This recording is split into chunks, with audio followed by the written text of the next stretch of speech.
everyone, this is Breanna Rutter from howtoblackhair.com, and in this video I want to give a little bit of hair talk and explain how I detangle my natural hair.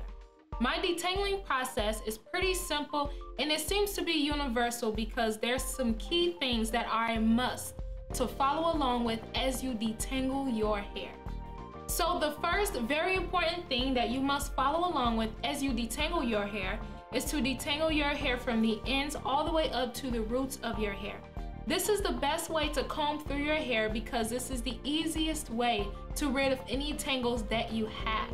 If you start at the root of your hair and try to comb all the way down to the ends, all of your knots and tangles will bunch up at the very ends of your hair, and this is something you do not want. The ends of your hair is already the oldest part of your hair, and this area is also most prone to breakage. So to make sure all of your knots aren't stuck at the end of your hair, it's always best to start from the bottom and detangle your way up until you reach the roots. So now a second tip that I follow along with as I'm detangling my hair is that I only detangle my hair when it is wet. When your hair is wet, it increases in length, or you could say more pliability, in about 30 to 40% range. So when your hair is dry, it doesn't give much stretch because there's no moisture to help your hair stretch.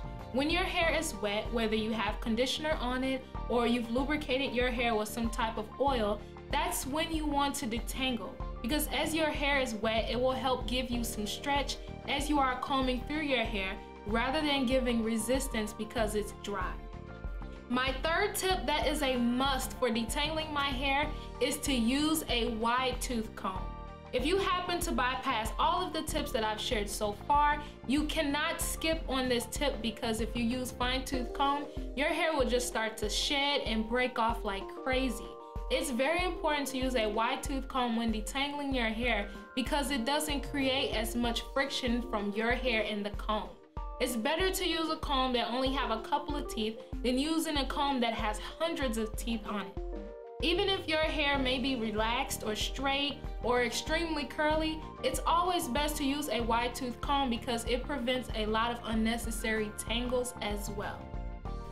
So now my last and final tip that I follow along with as I detangle my hair is that I detangle in manageable sections. Now this depends from person to person because you may have thicker or thinner hair, you may have more strands of hair on your head or less, so there's a lot of variables that come into it as you are detangling your hair. But what's important is that you work on sections at a time that you can handle. So for instance, I like to grab a section that's probably about 3x5 or 3x6 inches of a section on my head. So I kind of part a big size square on my side and then I start to detangle with my wide tooth comb. But if you notice that as you're combing through, it's hard to keep the hair wrapped around your hand and maneuver the comb through your hair, you probably have too big of a section to detangle with. So just divide that section in half and then detangle a smaller section at once. This is going to help you dramatically with the tangles and knots that you may be experiencing, simply because you're not parting your hair in manageable sections to detangle. So that's by far my best tips that I follow along with when I'm detangling my hair to help me prevent a lot of knots and tangles as I'm caring for my hair. Be sure to check out howtoblackhair.com for more articles and more information on hair like this.